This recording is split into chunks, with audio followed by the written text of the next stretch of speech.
Hello and welcome everybody to another edition of Inside Guns with me, the Yankee Marshal. I want to get right into my topics today because what I want to talk about is something that I think is very important, especially in the coming year. And that is our ability to reach out to the other side, to not be divisive, to not turn people off when we talk about the Second Amendment. Our goal is to win supporters of the Second Amendment, to bring more people over to the side of pro-freedom. And what I want to talk about today is there seems to be a lot of people that say, oh, you can't talk to the left. You can't talk to the left at all. And to those people, I want to say you're wrong because I do it. I know other people who do it. I know of at least a half a dozen people that are now gun owners that used to be extremely anti-gun, very far left of center people, because I was able to convince them of the importance of self-reliance, self-defense, and the Second Amendment. So it can be done. So if you're one of these people who wants to say, you can't talk to people on the left, you can't talk to people on the left, you're not being honest. What you mean to say is you're not willing to, or you can't talk to people on the left. And what I would like to say to you is you can. As long as you're willing to, you can do it. It's not impossible. It's something that's actually fairly easy to do. You just have to stick to the Second Amendment. There are a lot of people out there right now that come to me and say things like, you say we need to talk to the left. How are we supposed to convert people that are big BLM supporters or Antifa supporters? How are we supposed to convert them to our side? Well, for one, don't approach them like they're BLM supporters or Antifa supporters. You have to decide for yourself, what is your main goal? Do you want to promote the Second Amendment? Do you want to promote the Constitution? Or do you want to attack BLM or Antifa or any other organization you want to attack? If someone came up to me and tried to convince me of something that's a little left of center, and they started off their conversation by saying how much they hated the Proud Boys, well, I might not hate the Proud Boys and I might be a supporter of them or whatever. I'm not saying I am, I'm just saying I might be. So they may have turned me off right off the bat. When we talk to people on the left, we don't have to cater to leftist organizations. I don't like BLM, but they have good press. Let's just say that. They've got a good PR machine and they got the mainstream media helping them. So a lot of people who are left of center, but aren't far enough left that they're really involved in things like Antifa or serious members of BLM, they just support them, which is most of the people that show up at BLM protest. It's people that feel like, hey, by being here, I'm signaling that I'm someone who supports the cause, that I believe black people are facing things in this country that I don't face as a white person, and I want to let them know I'm not one of the bad ones. That's a lot of what about the protests are about. I'm not saying that's negative, I'm just saying it's something that happens, it's human nature. So those are the people we want to talk to. And we don't want to turn them off by the first thing we say is attacking BLM. Every time we get out there and say, BLM are all communist. Well, most of them who support BLM on the left know, well, I support BLM and I'm not a communist, so they must be full of shit. So we don't win anything that way. When we're discussing the Second Amendment, like I've always said, if you have a 2-hour conversation with someone about the importance of the Second Amendment, when you walk away, that person shouldn't be able to say whether that's a Trump voter or that's a Biden voter or that's a Proud Boy supporter. They shouldn't know any of that stuff because it's not relevant to the Second Amendment. If the conversation is going well and you feel that you can discuss those other things also, I'm not going to tell you can't, but if your goal is to win people to the Second Amendment, stay away from other hot button issues. Don't be intentionally divisive. If your goal is to convert people, to bring people over to your side, to enlighten them, being aggressively divisive is not going to do that. So stick to the Second Amendment and realize that even though there are some people that are so far left, you're not going to convince them of anything. Believe me, I have friends that are no longer friends because of that. Because when I talked to them about guns or where we discussed guns online, they didn't want to hear facts. They didn't want to hear reality. And when they did, they got hostile. So they're not my friends anymore. Not because they don't support the Second Amendment, but because I learned what kind of people they are. They were angry, small-minded little people that didn't care about reality. And therefore, I didn't want to be their friend. It wasn't just because they were anti-gun.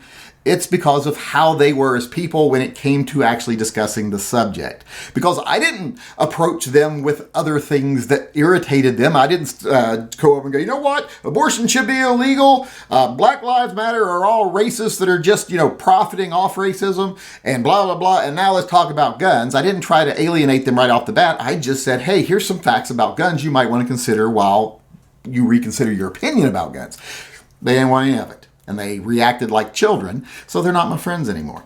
So there are people like that. There are people that are Antifa. They're rare, but there's actual Antifa people out there, just like there's actual racists and neo-Nazis. But they're not the norm. So when we talk to people, we don't have to embrace BLM. We don't have to speak to people who live their lives around BLM or Antifa. They're a tiny minority. We need to talk to most people about the Second Amendment. And we don't need to talk to them about other things. I mean, baseball scores, who your favorite wrestler is, things like that. Yeah, that's fine. But as far as when you are actively engaged in activism, which is, in this case, trying to promote the Second Amendment, stay away from the other hot button issues. You don't need to know what their religion is. They don't need to know what your religion is. They don't need to know who you voted for. You don't need to know who they voted for. We just need to talk about the facts of the Second Amendment, how important it is to a free society, and how important it is to a society of people who want to be independent, self-reliant, and able to protect themselves and their families. And a lot of people are coming over to that line of thinking now. A lot of people on the left are buying guns because of the pandemic, because of, the perceived clashes between left and right forces out there that even though they're left of center, they don't think they're part of either one of those groups. They don't want to be caught in the crossfire.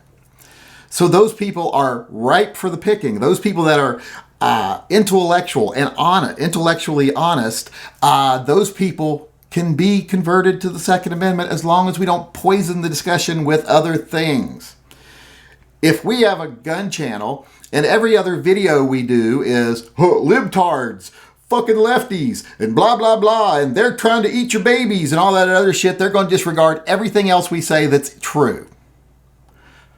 So we're not doing anyone any favors. These divisive gun channels, I'm not sure which word it actually is there, that do nothing but sow division all day and post violence porn and promote anger, all they do is segregate us from everybody else.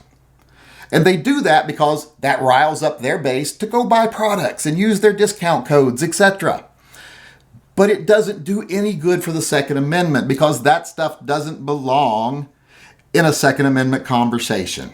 If you can't sell your products without damaging our standing in the community, if you can't sell your products without fear, then your products probably aren't worth buying. How many Olights does someone need anyway? Not saying Olights are a bad product, but if every other video is an Olight flashlight video that you proceed with all your Instagram posts of violence and catastrophe and danger, that's not doing anybody any good. Like I said, let's start sticking to the Second Amendment. Let's not go further than that. Let's talk about that and that only when we're trying to engage in activism. When you're speaking to someone you don't know about something as important as the U.S. Constitution, make it clear you support the Second Amendment and why. That you support the First Amendment and why. The First Amendment is something that very strongly is something you should discuss when you discuss the Second Amendment because it's the Second Amendment that guarantees the First Amendment. So stick to the facts. Don't be divisive. Stay away from things that may turn them off right off the bat. And I don't know about you, I'm really not that worried about BLM or Antifa. I don't agree with BLM. Like I say, I think they do more damage to the black community than they do help the black community. I believe they put too many people on pedestals that shouldn't be just so that they can promote anger and drive division and everything in their own way. Not a fan. But a lot of people, like I said, because they have such good PR, have a positive opinion of them. In fact, the vast majority of people that are polled have a popular opinion of them. They think they're doing the right thing. So let's stay away from hot button topics like that because I'm not worried about them. So I have no desire to tear them down. It's not my place. No more so than I want to tear down any other groups I don't agree with. It's just not my thing. If I don't consider him a threat to me, why would I compromise my main goal of spreading the love of the Second Amendment by demonizing and attacking groups that I don't even find to be a threat to me in any way? That's just people acting out on their anger, and it's other people manipulating your anger to make a profit. We don't need to do that. I like to think most of us are better than that. So to make a long story very short here, or to make actually a very long story just slightly less long, let's stick to the topic when we talk about the Second Amendment. We don't have to support BLM. We don't have to talk to BLM members or Antifa members. But let's remember, they're very few and far between. Most people aren't a member of either. Most people on the left are reasonable people, just like most people on the right are.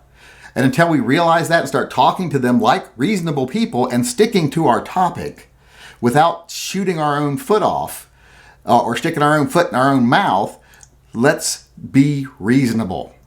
No one's asking you to say, oh, I got to talk to the far lefties. No, just the left of centers. That's all. And if you say, like I said already, that, oh, you can't talk to people left of center, you can't talk to the lefties, you're wrong. I do it. I know a lot of other people who do it to great success. So in reality, you're just not willing to, or you're not capable of doing so. And if that's the case, please feel free to contact me. Ask me what you should say, what you should do. Contact the GOA, contact other groups. Say, hey, how do I approach people whose ideas are different than mine? How do I talk to them? Because when you say it can't be done, you're absolutely wrong. So start doing what you need to do to be able to do it right. Because like I say, if you're like me and the Second Amendment is your main cause, the First and the Second Amendment are my main causes. If you're like me and you want to be an activist in that category, let's leave the other stuff behind for now. Let's not engage in that stuff, because all that does is hurt our ability to move forward. So let's start being the adults in the room and doing what's best for our own movement. Okay, with that being said, since I was so long-winded there, I want to skip a second topic today and go on over to my viewer mail question of the day. My viewer mail question today comes from a Shannon P, and it's a very simple and easy question. They said, what the heck was the deal with the Nazi squirrel on the title card to your live chat the other day?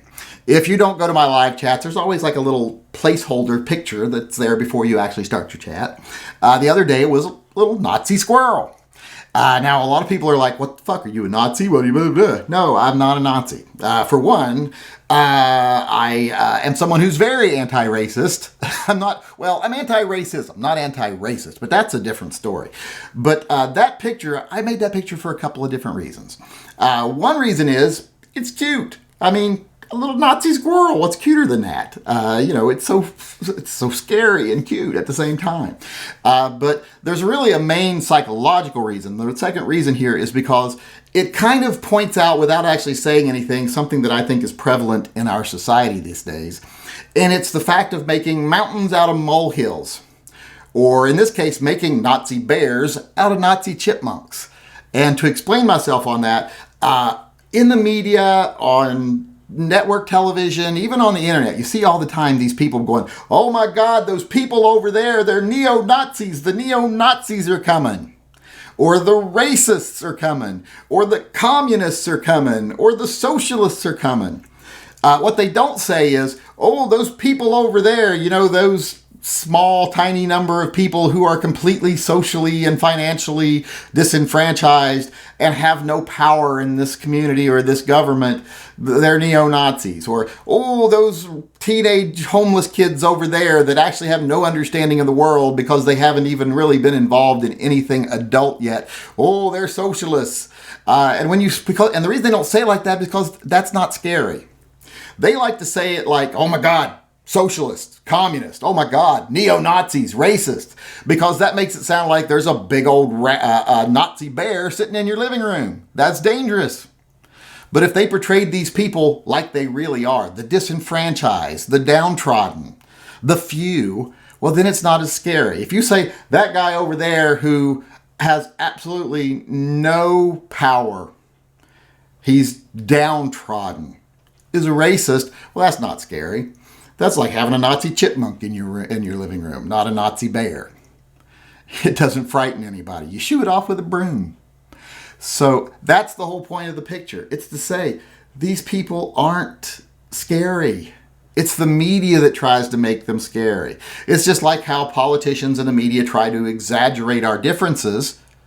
They try to exaggerate threats to keep us scared.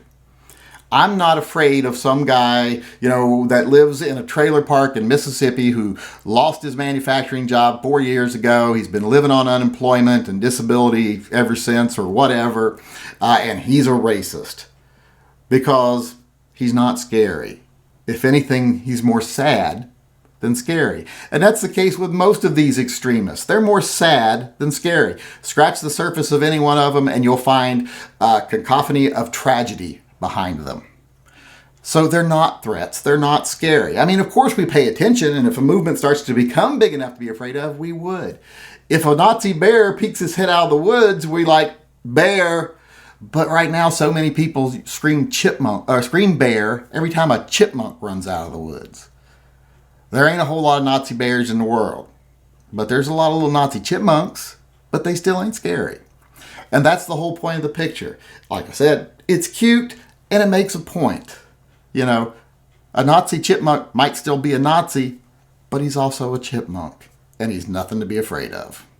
Hey, next I want to move on to gun talk, but before I do, I want to remind everybody, if you want to send an email question in to get answered, send it to shootingleftofcenter@gmail.com, and in the subject line, put Inside Guns. That way I can find it when I'm looking for them. If you've got a question for me, something you want me to discuss, a topic, whatever, send it in. It can be in the viewer question section, or it could be a topic that could be the main subject of the video. Whatever you want to send me, whatever you want to ask me, please send it, like I said, to Shooting Left of Center and put Inside Guns in the subject line.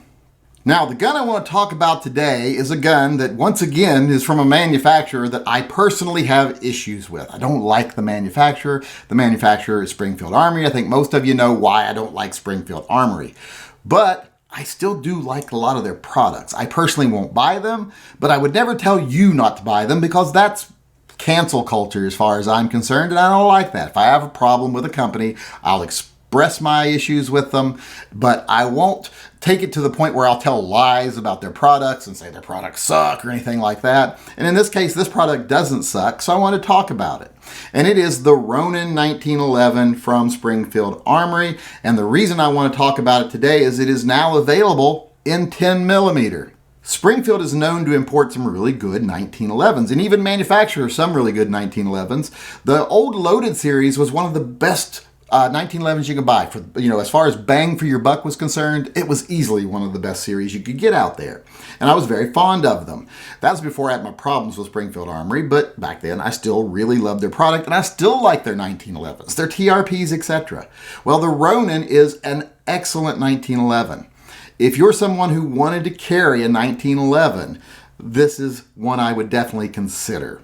And now that it's in 10 millimeter, I would definitely consider it. Because as I've always said, if I was going to carry 10 millimeter, it would probably be a 1911. And if I was going to carry a 1911, it would definitely be 10 millimeter. So this fits right in. It's an excellent made gun. It's a good looking gun. It's a solid quality gun. And now it's available in 10 millimeter. So if you're someone that's been looking for one but doesn't want to break the bank, this gun comes in at about $850. I think most of us know that's not bad for a good quality 10 millimeter 1911 that you can trust your life to. So the gun I wanted to talk about today, and I think I just did, is the Ronin, now in 10 millimeter. Hey, before I go any further, I want to remind people that I do not take payment for advertising a product. I do not accept deals for advertising products. I do not take any type of paid sponsorship whatsoever. But that does not mean I will not promote your product, especially if you're a smaller company. If you're a privately owned company, a family business, or even a larger business that caters to the gun community and you want to be on my show, just let me know. I can either do an interview with you personally or turn me on to one of your products. Tell me about it. And if it's something I like, I'll talk about it to people. Let them decide if it's something they like. I don't require you to pay me for it. You don't have to go to Leviathan Group and get their permission to be talked about on the internet. So if you've got something you want me to promote, you've got a product you're interested in, even if it's not something you make, send me an email, ask me to talk about it. And especially if you make a product or you're a gun manufacturer, even like say you're a C-Camp level gun manufacturer or something like that, you want to be on the show either as an interview or a featured product, let me know. Because even though I don't get paid to talk about guns, I love talking about guns, and I also like helping businesses that cater to the gun community. So if you're one of those, let me know. And that being said, since I don't get paid to advertise guns, I want to remind people that if you want to support this channel, the best way to do so is by becoming a patron of the channel. You can go over to patreon.com/the Yankee Marshal, and you can become a patron, become a deputy, become a posse member, whatever you want to do. There's different levels over there. So go on over. We use the money from Patreon to support our programs like TYM-PPP. If you're not familiar with what that is, look it up. Also, we support programs like our Vets and Pets program, where we donate to pet charities, veterans charities, etc. So if you want to become a supporter of the channel and keep things going, please go over to patreon.com/the Yankee Marshal and become a member. Okay, the last thing I want to talk about today is not so much a legislative alert, but a little something political that's going on that I want people to pay attention to. The Firearms Policy Coalition has let people know, they've put out some information saying that the Biden camp has been in contact with the ATF. And what they've been talking to them about is the things they want to center on getting rid of once they come into power. And it seems like the things they're giving the most attention to are 80%ers, like polymer 80s, and pistol braces. Now, I know there's two ways people feel about this news. Some people will be like, whoa, good, they're centering their energy on two things I don't give two shits about. And I can see where you're coming from. I don't give two shits about either of these things either. But I do give two shits about the government arbitrarily making things illegal just because they don't think we can be trusted with them. Not going through normal legislative processes or anything like that, just arbitrarily deciding it through executive order or through policy action. Don't like it one bit. Even if they said, hey, we just want to make it to where you can't make pink ARs anymore. I'd be like, I never want a fucking pink AR, even though I love the color pink. It's one of my favorite colors. I've always liked pink and purple. But orange is my favorite color, in case you're wondering, in case anybody wants to send me a t-shirt or something. But I still would not want it to be illegal because, like I said, my desire to have it isn't the point, or to have it isn't the point here. The point is, it should be available to people who do want it. So instead of looking at this like, oh, thank God they're going after things I don't care about, if they get that, they'll take more. And that's not a slippery slope argument. That's based in reality. When they don't, if an invading army faces no opposition, they'll continue to advance. That's reality. That's not a slippery slope. So I want people to be aware of what's going on. Like I've said in the past, some of the things we need to look for, like universal background checks, online sales being attacked, etc. These are two more things that I'm thinking are just going to be their first opening salvos, according to the Firearms Policy Coalition. So check out that information. Maybe go over to that organization, see what's going on, be well armed as far as information is concerned. Know what's going on, pay attention. Don't blow things off like, I didn't care about bump stocks like people did under the Trump administration. Because like I say, if they get away with arbitrarily doing it with one thing, well, that's precedent for getting away with arbitrarily doing it for another thing. And eventually, it'll be something you care about. So please pay attention. Contact your representatives in Washington, D.C. Let them know you are not for this. You don't think the ATF should have these powers. And if it happens under your watch, we'll hold you responsible. So like I said, call your representatives. Let them know how you feel. All right, that's it for today. But before I go, I want to remind everyone that we are still doing the Toy Guns for Tots charity drive over on tympistolproject.com. If you haven't donated yet, please do. We want to make this a very Merry Christmas for a lot of the little tots out there who want a toy gun for Christmas, who want the new Nerf blaster, who want the new laser tag. Most charities won't deal in toy firearms. We do. That's why we do this, because most other charities won't. The first year we did like $3,000 worth of toys. Last year we raised like $4,700 and I put another $300 with it. We hit $5,000. This year I said I would match the first $1,000. Well, we've already raised like over $5,000. So with my $1,000, we're sitting at like $6,000 worth of toys this year we're going to gather. And I'd like to make it even more, because this just doesn't go to the kids here in Washington. We also ship them to Idaho and Oregon, and we're hopefully going to send some down to California this year. So think of it that way. Everything you donate from this point forward is probably pretty much all going to go to California, because we've covered the need we have here. So if you want to send a toy gun down to someone in California to maybe influence the next generation, donate to Toy Guns for Tots. Every penny that's collected goes to buying a toy for a tot. So go on over there and make this a very Merry Christmas for some pro Toy 2A kid out there who wants to see a toy gun under the Christmas tree. All right, it's time to say goodbye to everyone out there. I hope you enjoyed the show, and I hope you tune in again tomorrow for the next episode. But until then, as far as the state of the world is concerned right now, it is what it is, like I always say. But if we work together in the future, what it will be is something better.